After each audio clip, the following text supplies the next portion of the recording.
Oh, okay.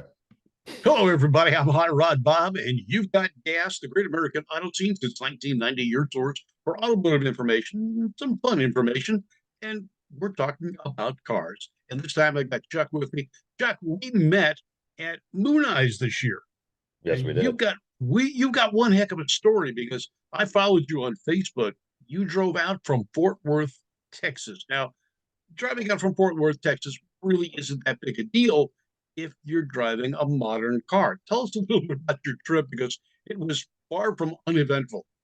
Yeah, well, our trip, we drove out with a 1957 Ford Ranchero. Not only that, we also pulled my dragster out there, the Asphalt Cowboy, on a little single axle solid trailer. So, on top of that, also the Ranchero, basically doesn't look factory, but underneath the hood and everything's factory. Brakes, drum brakes all the way around still. Only real, I guess, modern, you could say, would be that we put a Holley 650 four-barrel carburetor on it. Oh, okay, a little toilet bowl. Understand. Yeah. Yeah. Now you've got a beautiful custom paint on it, Yeah. and it is a cool looking rig. You came out for Moon Eyes. How the dragster was running? You were running heads up against a guy with a flathead V8 dragster, and Yep. yours had an Austin body on it, not the Roadster, the sedan, Yep. and an inline six that really looked bitchin'. Oh, thank you. Yeah, it's the inline six and it's a Chevy 250. It's like a 70s Chevy 250 out of a truck. And yeah, I had my buddy Neil, he built the headers for me. It's well, you saw, but they're like chrome Yep. headers, ribbed, Yep. and all that stuff. We had a custom intake made, which is basically uh like is that a brain fart? Like a tunnel She, ram. Yeah, yeah, it's like a tunnel ram, aluminum tunnel rams. What we basically made for a straight six. Even has its own topper on there, so we can change it out however we want. And yeah, like you said, 32 Bantam body. My buddy Ricky Neal painted that years and years ago. It was already painted like that when I got it off of him. And then yeah, Ricky Neal was actually the one that painted my Ranchero as well. So yeah, a little 250. It don't look like much, but it'll get up and go. did. Now, how quick were you running it, Irwin? We did, I think the best we did was 783 at 89.5 mile an hour. And that's with just running the two outer carburetors because we over carbureted it. Of course, yeah. Well, you got to do that. If it's not done in excess, it's not fun. Uh, oh, but that was cool, and it ran good. You ran against the V8 car. You beat the V8 car almost every pass. Yep. Remember, Yeah, I think but except it the first one when we that's when we realized we had put way too much carburation on that thing. But once we tuned down the carburetors a little bit, I think with progressive linkage, it'll be a lot better, a lot quicker. Because our goal is to try to hit 100 mile an hour in the eighth and 115 and a quarter with it. So okay. Not unrealistic considering the weight. I mean, there's not much weight there. Now, the chassis is that a vintage chassis as well, or is that something new? it's a new built chassis, but the chassis is based off of Don Garlett's Swamp Rat 3. Oh, I okay. believe. So it's the same wheelbase, 100-inch wheelbase, little short ones that Don Garlett's ran back in the day. What do you run for transmission? Power glide. All right, makes it simple. You Oh don't have yeah, to worry about over spinning the one, tires. 2. Yeah, yeah, that's it. But it works, and they're solid. Oh They're they're like bulletproof. They're not going to break. Now the Ranchero, like you said, it was stock underneath. What's it running for power? yeah. It's got the 272 Y block in it, and it's got the Ford-O-Matic 3-speed behind it. Okay, Yeah, then I, of course the 9-inch in the rear, and I have no idea what the gear ratio is in the 9-inch. it was enough to get you there, though. I mean, Yeah, you have a tack on that. yeah, yeah. So Okay, we ran pulling that little trailer. Basically, we added up. We had probably the Ranchero with the trailer and the dragster was probably hauling about 2,500 pounds. And okay. so cruising along 40, we would go 55 to 65 at about 2,800 RPM. Well, it's So not bad. no, not bad at all. I don't think so. I mean, we just cruised right along and really had no issues except, well, you saw we had a few fuel pumps The issues on fuel, the way yeah. out. But once we put a card electric fuel pump on there and haven't had an issue since. All right. So the fuel was eating up the fuel pumps. You think? Maybe, or just, I don't know. It seems like the diaphragms weren't lasting. I'm not sure why. Or fuel Yeah. stress that we were putting the Y block under, who knows? Yeah, could be. I mean, the ancient technology and that rubber in that diaphragm really isn't happy with today's alcohol infused fuel. Yep, And the exactly. further west you got, the more you got of that stuff. Now, besides the car, you in Irwindale, you ended up putting that rig, the whole thing, trailer, dragster, ranchero, in the Grand National Roadster Show, and you were in the Suede Palace. You Yep. never even had to unhook. You just pulled right in and parked.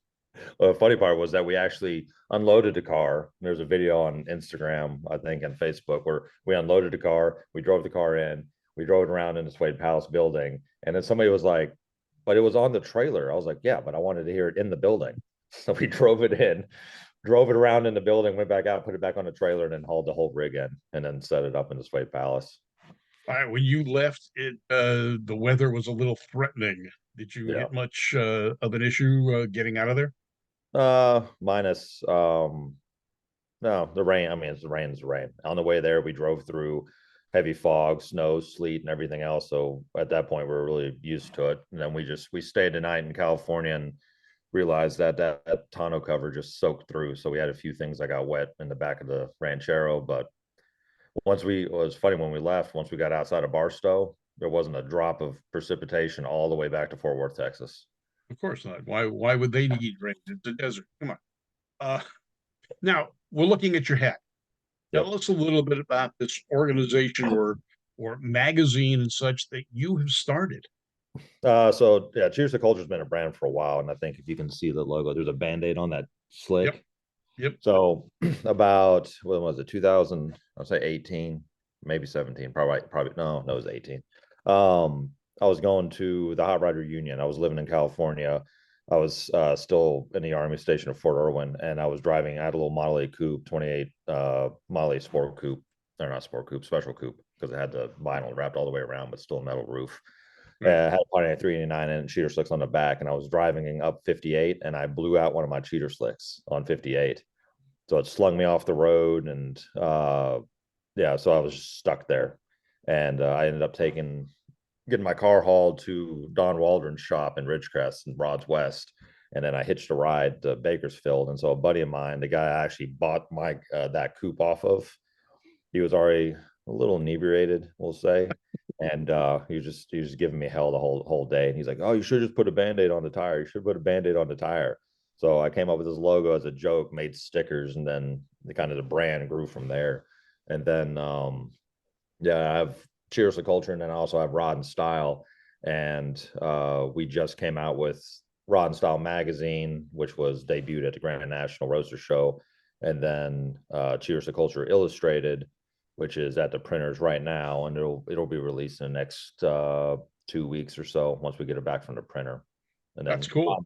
yeah, Rod and Style magazine will be more focused on customs with a hint of hot rods. On the cover of that, we put my buddy's 34 Ford Roadster, Steven Schmidt's car, and a beautiful car, real beautiful car. We shot it down in front of the courthouse in Riverside, and it's Oh, okay. beautiful there. And then Cheers to Culture Illustrated is going to focus on drag racing and hot rods. On the front of that cover, we actually put a funny car, the Burn and Love funny car from Okay.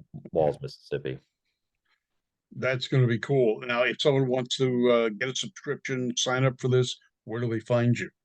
You just we're not doing subscriptions, but you can buy directly from both websites, cheerstoculture.com or rodandstyle.com. All right. Easy Yeah, enough. I've been a part of a few magazines and subscriptions, especially when it's me. It's me and a few other guys running this. It's just we don't have a whole team of guys. Like Cheers to Culture Illustrated is me and my buddy Ben Raditz from Daredevil Inc. And uh then Rod and Styles, me and my buddy Matt running the magazine. So it's one of those things. Matt's doing all the layouts and everything, and I'm doing the fulfillments. And sometimes, as much as I travel, trying to keep track of a subscription list and everything else is just, you know, not worth it. That's all right. That's a good way to do it. You have better control over things now, and Yeah. you're not dependent on people signing up for a subscription when they can get it Yeah. from you. Just Like, buy it when it comes out. Support us, you know. every penny that comes in goes towards something dumb that we're doing. It's only dumb if it's someone else doing it. If you're doing it, it's cool and Yeah. it's the way of doing things. Now, you've had the Model A, you've got Yep. the Austin Dragster. Yep. What other hot rods or muscle cars have you had in your stable over time? Oh Lord. Oh, I've had T buckets. I've had a couple of Model A's. One of the first one. Well, I had a '53 Buick was really my first old school car I ever bought, and I still sort of have it.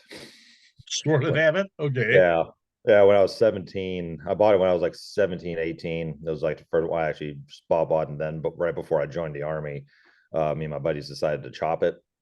Okay. And of course, if when you take a running car apart and chop it, it goes together very quickly. Oh, sure. So Yeah. 20 years later, it's still sitting in the same shop in East Tennessee, in my buddy's shop, sitting there under a blanket. And we keep me and my buddy that owns the shop. He'll call me, hey, I want to buy the Buick and finish it up. All right, cool. And then he'll call me a little while later, hey, I'm going to sell the Buick, and then I just buy it back. And we've been swapping it back and forth for 20 years now. All right. Hardtop or sedan? It's a sedan, just a two-door sedan. Okay. Yeah. That's cool. Hey, look at it this way. That's where Tommy Ivo started with a Yep. 50, with a V8. I guess it was a 54 Yep. or 53. Well, the first year of the nailhead. Uh, It Good was question. I want to say 53 or 53 54. 53 may have had the 322. I can't remember. Yeah. To be honest with you. Hey, that's how Tommy Ivo started. Yep. Oh, I'm a huge And Nailhead fan too. I have six of them sitting in my garage right now, and I got every conceivable setup for it. Algon, Hillborn. I got a blower intakes, and wow, cool yeah, stuff.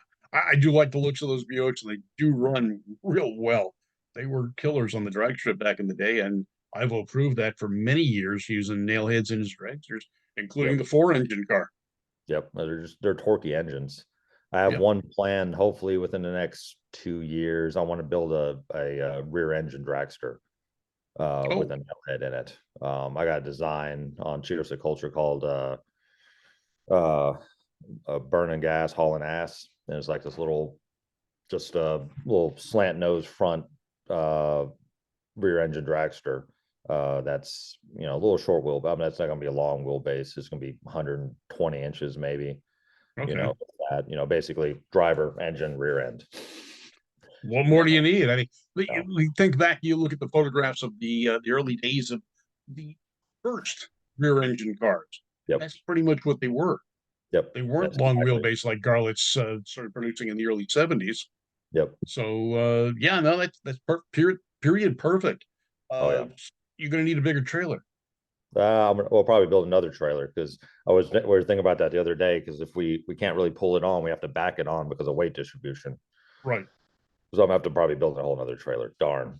Um. Yeah, gee, tough. Yeah, four wheel. Got to equalize that weight. Yeah, Oh yeah. Yeah. That's what I realized. Like last few years, everybody finds their eras that they really like. Some guys are all over the place, but I realized like my eras are 1957 to right into the early 70s. But I love that 60s show and go. I always call them. They look good, they go fast, and you can have fun with them. I know I'm never and going to be the fastest guy out there, but I'm okay with that because I'm usually the best looking one. there you go. My And cars don't look too bad either. yeah, right. Uh-huh. Sure. Okay, here we go. Uh, all right. So now you alluded to the fact you were in the Army. Why don't you tell us a little bit about your time in the service? Because you've got a an interesting story there as well. And we do thank you very much for your service. Oh yeah, well thank you. No, I joined around 2008 when everything kind of fell apart. I decided, I lived in East Tennessee. Jobs were dwindling, so I joined the Army, and I ended up doing 12 years in the Army. Went to Iraq a couple of times. Uh, got injured, and I got medically retired. So once I medically retired, I decided I was like, I'm just gonna do hot rod stuff. So that's all I do now. I set myself a couple of goals that I want to hit before I turn 45. So I'm working on those right now. And so I turned 40 this year. I got 5 more years to hit my three goals. Because I told myself I was gonna get a drag car, some kind of drag racer, gas or drax or something, Yeah. travel with it and enjoy it. And I've already raced Asphalt Cowboy and 4 different states, and so that's been fun, and drug it across 6 different states. And I wanted to build a car for to compete for a large award. And right now, I'm working on a car that's going to compete for Amber, hopefully next year. That's the Wow. plan. And then my next goal before I turn 45 was I want to do land speed racing. Good. All right. Well, I can empathize with everything you've done there. So Bonneville is the goal, or El Yeah, Mirage? Bonneville. I'm gonna probably start at El Mirage. I have a bunch of friends, a couple of friends like Rick. So Rick, the guy we raced with the flathead, the Yeah. thin dragster, he's in the 200-mile-an-hour club. Really? So when they go to El Mirage, I'll pop out to California and hang out with them at El Mirage. And then I have a couple of guys I know on teams in Bonneville. So I'll go to Bonneville. Last 2 Bonnevilles have been kind of a wash, Yeah. literally. Yeah. Um, Yeah. I was but there. Yeah.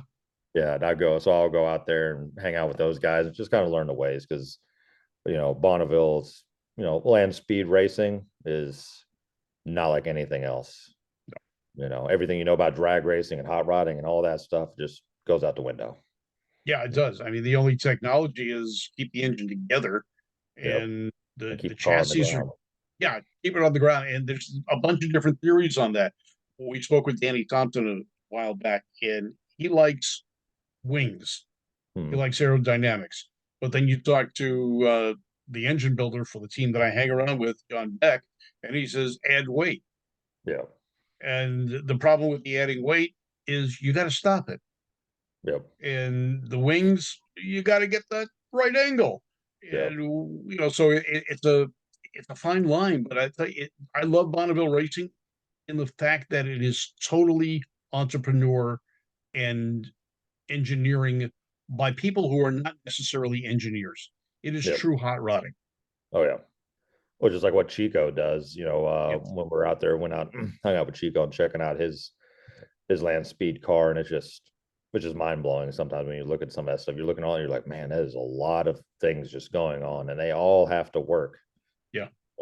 You can't. It's not like drag racing where it's eighth mile, quarter mile. You can leg it to the end if you got to. When you're 3, 4 miles out, where are you going to go?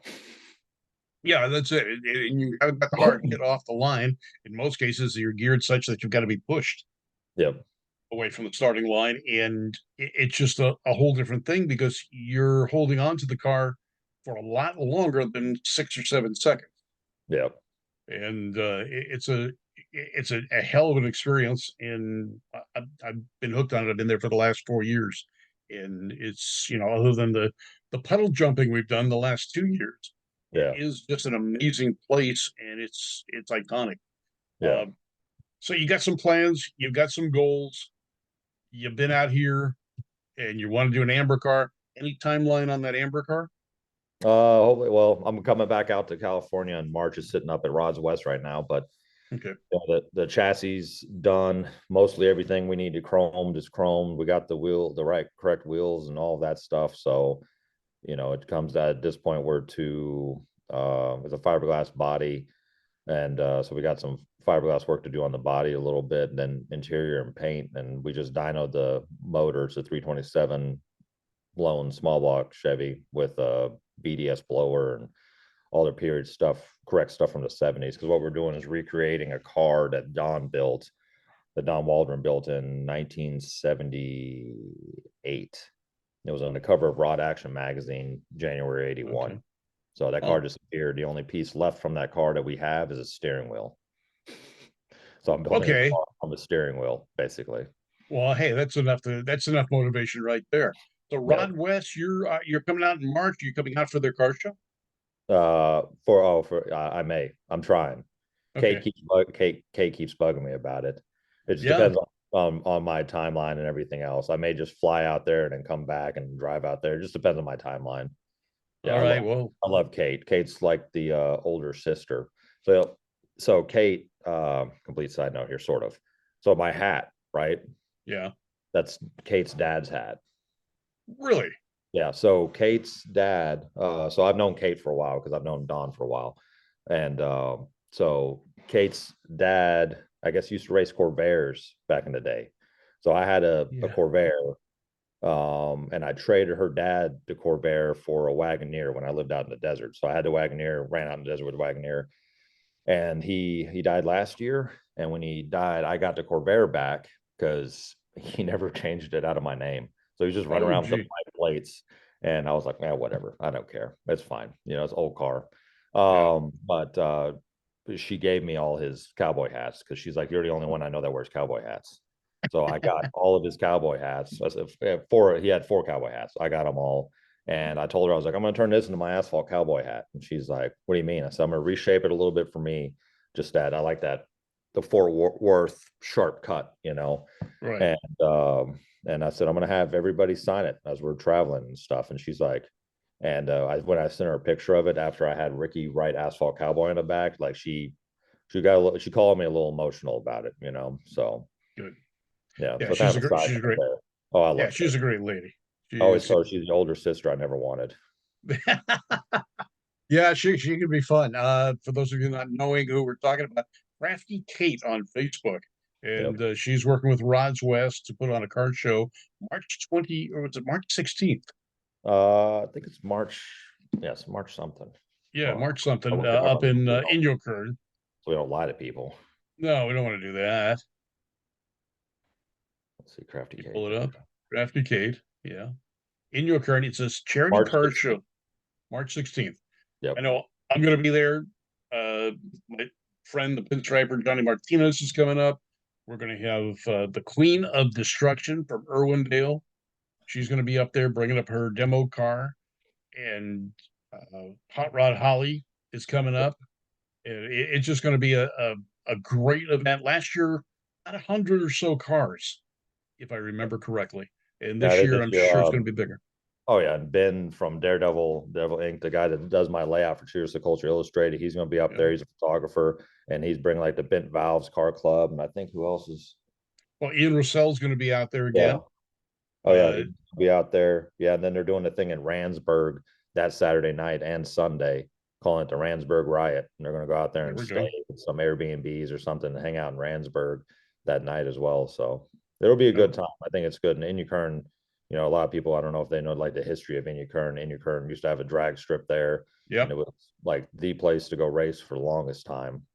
You And know, one of the guys that his parents were part of the, I believe it was the Roadrunners that started that drag strip out there in your current. uh, the Roadrunners. Uh, don't remember, to be Or honest. they had Dust Inyokern or Devils, Inyokern Red Cross had the Dust Devils. Dust Yeah. Devils, and Dave, his parents, mother and father, helped start that track with the car club they were belonging to at the time. And I remember his mother, Roberta Robbie, if you were on her good side, was one of the NHRA officials that we'd always see at LACR back in the day. And Yeah. then Dave ran a dragster for many, many years in Top Gas, and his daughter's driving now. Oh, And really? then Dave's our starter at Famoso, and he travels with the antique with the what was the Hot Rod Reunion, Yep. but is now the Wally Parks Nostalgia Nationals.